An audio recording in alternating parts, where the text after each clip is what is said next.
இன்னைக்கு நம்ம The World's Greatest Martial Artist 12th எபிசோட தான் பார்க்க போறோம். எபிசோட ஓப்பனிங்ல நம்ம ஹீரோ மேல பயங்கரமான ஒரு அட்டாக்க பயன்படுத்தி இருந்திருப்பாங்க. கிட்டத்தட்ட அவன் டோஸ்ட் ஆயிருந்திருப்பான் போல. அவ்வளவுதான் காலி ஆயிட்டானா அப்படின்னு பார்த்தா கிடையாது. அவன் திருப்பி எந்திரிச்சு வந்து சண்டை போட ஆரம்பிக்கிறான். ஆனா இந்த தடவை நம்ம ஹீரோ கிட்ட சுத்தமா பவரே இல்ல. இருந்தாலும் பவர்ஸ் இல்லாம லைக் பிசிக்கலா வந்து உதைக்கிறது குத்துறது அப்படின்னு சொல்லி அந்த மாதிரி சண்டை போட்டுக்கிட்டு இருப்பான். நம்ம ஹீரோவோட டீனுக்குமே பயங்கர பெருமையா இருக்கும். தோடா நம்ம பசங்க வெறும் பவர்ஸ் மட்டும் இல்லாம உண்மையாலுமே சண்டை போடுறதுக்கு அந்த அளவுக்கு ஒரு தைரியமான ஆளுங்களாவும் இருக்கிறானுங்கன்னு சண்டை தொடர்ந்து போயிட்டு இருக்கும் போது நம்ம ஹீரோ வச்சு ஹெட்பட் அடிச்சுக்கிட்டே இருப்பானா உடனே சரி இதோட இதை நிறுத்திக்கலாம், ஒரு டைன்னு அனௌன்ஸ் பண்ணிடலாம், ஏன்னா இப்படியே சண்டை போட்டுக்கிட்டு இருந்தா ரெண்டு பேரும் மாறி மாறி அடிச்சுட்டு செத்துருவானுங்கன்னு சொன்னா அதுக்கு அந்த வெள்ள சொக்கா போட்ட ஒரு நபர் தான் இல்ல கொஞ்ச நேரம் வெயிட் பண்ணி பாக்கலாம்னு சொல்லுவாரு. இவென்ச்சுவலி நம்ம ஹீரோ அந்த சீனரியை அடிச்சு தூக்கி போட்டுட்டு அடுத்தது யாரா சண்டைக்கு வரீங்கன்னு கேட்க அதுக்கப்புறம் வேங் ஸ்டேஜ்ல வந்துட்டு ஹீரோ கிட்ட பரவாயில்ல நீ அவனை தோக்கடிச்சதே பெரிய விஷயம் தான், இருந்தாலும் நீ அந்த அளவுக்கு ஹெட்பட் அடிச்சு அவன் தோத்து போனதுக்கான காரணம் அவனோட ஸ்கல் வந்து லைக் ஒரு 20% தான் ரிஃபைன் ஆயிருந்திருக்கு, ஆனா உன்னோடது 30%. அந்த காரணத்துக்காக தான் நீ ஜெயிச்சிருந்திருக்க.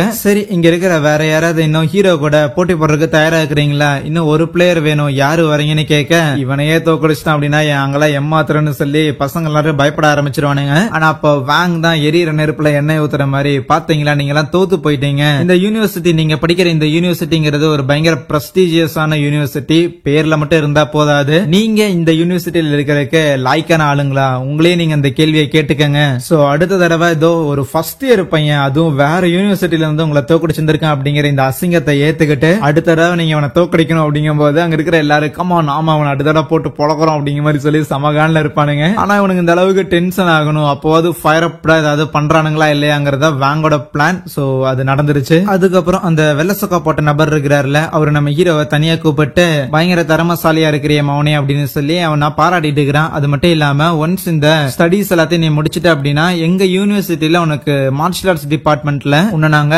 அப்பாயிண்ட் பண்றதுக்கு கூட தயாரா தான் இருக்கிறோம். ஈவன் ஒரு மாஸ்டர் ரீலமுக்கு நான் போயிட்டு வரும்போது எனக்கு கிடைச்ச எக்ஸ்பீரியன்ஸ் இந்த புக்ல எழுதியிருக்கேன் அப்படின்னு சொல்லி ஒரு புக்கை கொடுக்கறது மட்டும் இல்லாம உனக்கு இந்த ஒரு பர்டிகுலர் டீச்சர் தானே கிளாஸ் எடுத்துட்டு இருக்காங்க, அவங்க தான் உன்னோட மென்டார் அப்படின்லாம் நம்ம ஹீரோட வார்த்தையை பத்தி தெரிஞ்சிருக்கு. இதெல்லாம் சொல்லிட்டு இருக்கும் போது அதுக்கு நம்ம ஹீரோவுமே ஓகே தல உங்க ஆஃபர் எல்லாம் சூப்பர் தான், ஆனா நீங்க இந்த அளவுக்கு பெரிய ஆளா பாக்கணுங்கிற அவசியம் கிடையாது, ஏன்னா நான் கடைசியா போட்ட சண்டையில அந்த ஆள் கிட்ட நான் பயங்கரமா தோத்து போயிருந்திருக்க வேண்டியது, ஜஸ்ட் மிஸ்ல நான் ஜெயிச்சிருந்திருக்கேன், அதனால நான் இம்ப்ரூவ் ஆகிறதுக்கு இன்னும் நிறைய விஷயங்கள் இருக்கு, அதனால ஓவரா எதிர்பார்க்காதீங்கம்மா. அதுக்கப்புறம் அடுத்த நாள் காலையில நம்ம ஹீரோ இங்க உலாவிக்கிட்டு இருக்கேன். அப்ப அந்த ஊங்குற அவனோட ஃப்ரெண்ட் இருப்பான்ல ஸ்கூல் ஃப்ரெண்டு, அவன் கால் பண்ணிட்டு டே மாமே நேத்து நீ தேவையில்லாம எங்க காலேஜுக்கு வந்து இருக்கிற எல்லாரையும் அச்சு சாச்சிட்ட, அதுல ஒரு பொண்ணை முக்கியமா அடிச்ச பாத்தியா, அந்த பொண்ணோட ஃபேன்ஸ் எல்லாம் என்ன அடிக்கிறதுக்காக வரானுங்க, ஏன்னா நான் தான் உன்னை இந்த காலேஜுக்கு கூப்பிட்டேன் அப்படிங்கிற மேட்டர் அவனுக்கு தெரிஞ்சிருச்சு, ப்ளீஸ் என்ன காப்பாதுறான்னு சொன்னா ஒன்னும் பிரச்சனை இல்ல மாமே, அவனுங்க கூட அவனுங்களை எடுத்து நின்று சண்டை போட சரியா அப்படிங்கிற மாதிரி சொல்லிட்டு இருப்பான். நம்ம ஹீரோவோட டீச்சர் ட்ரைனிங் எடுக்கிறதுக்காக கூப்பிட்டு இருந்திருப்பாங்க. அதனால ஒரு அரினாக்குள்ள போனா அந்த இடத்துல சில பசங்களை எல்லாம் கூப்பிட்டு வச்சுக்கிட்டு அவனுங்க கூட நம்ம குவின் சண்டை போட்டுக்கிட்டு இருப்பான். அவன் அந்த 3rd லெவல்ல அதோட பீக் அச்சீவ் பண்ணிட்டானாமா. சோ இன்னும் கொஞ்சம் இம்ப்ரூவ் ஆனா அவன் 4th லெவலுக்கு போக போறான். சோ அதனால யாராவது என்ன தோக்கடி இருக்கிறீங்களா அப்படிங்கிற மாதிரி சொல்லிட்டு அங்க இருக்கிற எல்லாரும் கூட சண்டை போட்டுக்கிட்டு இருக்கேன். அப்போ லீ அப்படின்னு சொல்லி அங்க இன்னொரு பையன் வருவான். சோ அவனுமே வந்து 3rd லெவல் தான் இருக்கிறான் போல. ஜஸ்ட் பிகாஸ் நீ 3rd லெவல்ல பீக்ல இருக்கிற அப்படிங்கறங்காட்டி டசன்ட் மீன்ஸ் நீ பவர்ஃபுல்லான ஆள் இல்லடான்னு சொன்னா அதுக்கு நம்ம குவீன் நீ தானே வா வா சண்டை போட்டு பாத்துக்கலாம் அப்படிங்கிற சொல்லி அவங்க கூடயே சண்டை போட்டுக்கிட்டு இருப்பானா. பார்த்தா நம்ம குவீன் வந்து பயங்கர ஸ்ட்ராங்கா இருப்பான். ஈவன் அண்டர் த பெல்ட்ல அடி வாங்கி கூட கன் மாதிரி நின்னுகிட்டு இருப்பான். என்னப்பா இந்த மாதிரி சீப்பான ட்ரிக்ஸை யூஸ் பண்ணி என்கிட்ட ஜெயிச்சிடலாம் அப்படின்னு நினைச்சிட்டு இருக்கிறியா மாமே, நீ காலிடான்னு அவங்க கூட சண்டை போட்டு தோக்கடிச்சதுக்கு அப்புறம் மத்தவங்களெல்லாம் கூப்பிடுவானா. அப்பதான் நம்ம ஹீரோ அங்க இருக்கிறதையும் பாக்குறான். ஏய் குட்டி பையா நீ இங்க நான் சுத்திட்டு இருக்கிறேன்னு சொல்லி நம்ம ஹீரோ வச்சு ஃபன் பண்ணிட்டு இருக்கேன். சடனா நம்ம குவீன் அடிச்சு யாரோ சொர்க்க வைக்கிறாங்க. அது ஹீரோவோட வாத்தியா தான் இருக்கும். தேவையில்லாம என் ஸ்டூடெண்ட்ஸ் பக்கம் நீ எதுக்கு வந்துகிட்டு இருக்கிறேன்னு நம்ம ஹீரோ தனியா கூட்டிட்டு வந்துட்டு அவனை ஏதோ ஒரு சேம்பருக்குள்ள போக சொல்லிட்டு அவனோட எனர்ஜி மொத்தத்தையும் கல்டிவேட் பண்றதுக்காக அவனை போக்கஸ் பண்ண சொல்லி இருந்திருப்பாங்களா. அவனும் போக்கஸ் பண்றான். பார்த்தா பவர் எக்கு தப்பா அங்கிட்டும் இங்கிட்டும் ஏறிக்கிட்டு இருக்குது. தோடா என்ன இவ்வளவு ஸ்ட்ராங்கா இருக்கிறான் அப்படின்னு சொல்லி அந்த ஹீரோவோட வாத்தியா இருக்கும். லைக் யாரோ ஒருத்தரை ஞாபகப்படுத்துற மாதிரி இருக்கும். இன்னொரு பக்கம் நம்ம டீன் இருக்கிறான்ல அவன் பிரின்சிபலை மீட் பண்ணிட்டு ஏதோ ஒரு பேப்பர் கொடுத்திருப்பானா. அதை பார்த்து லைட்டா சர்ப்ரைஸ் ஆன பிரின்சிபல் அவங்களா சின்ன பசங்க, அவங்களால இந்த பொறுப்புகள் எதுக்கு நம்ம தேவையில்லாம சின்ன பசங்க மேல இந்த பொறுப்புகள் எல்லாம் வைக்கணும்னு கேட்கும்போது அதுக்கு டீன் ஸ்டூடெண்ட்ஸா இருக்கிறவங்க எப்பவுமே சின்ன பசங்களா தான் இருப்பாங்க,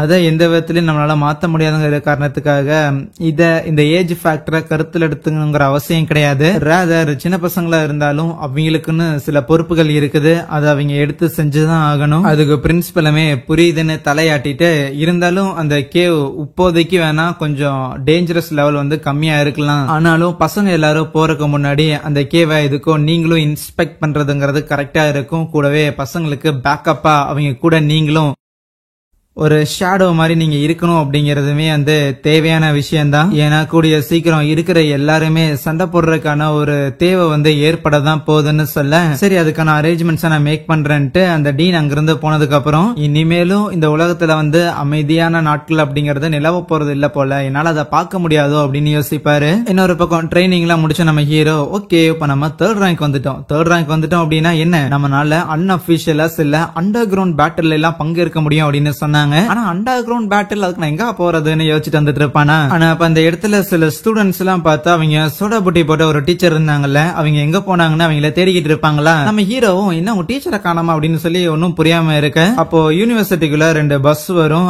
அதுல ஒரு பஸ்ல ஸ்ட்ரெச்சர்ல யாரோ ஒருத்தர் எழுதிட்டு போவாங்களா, அதுதான் அந்த சோடா புட்டி வாத்தியாரா இருக்குமோ அப்படின்னு யோசிச்சா கிடையாது. அவங்க பஸ்ல இருந்து நார்மலா இறங்கி வராங்க. பட் ஒரு பக்கம் அவங்களுக்கு கை இல்லாம இருக்க, அங்கே இந்த ஒரு எபிசோடை முடிக்கிறாங்க. சரி, thank you.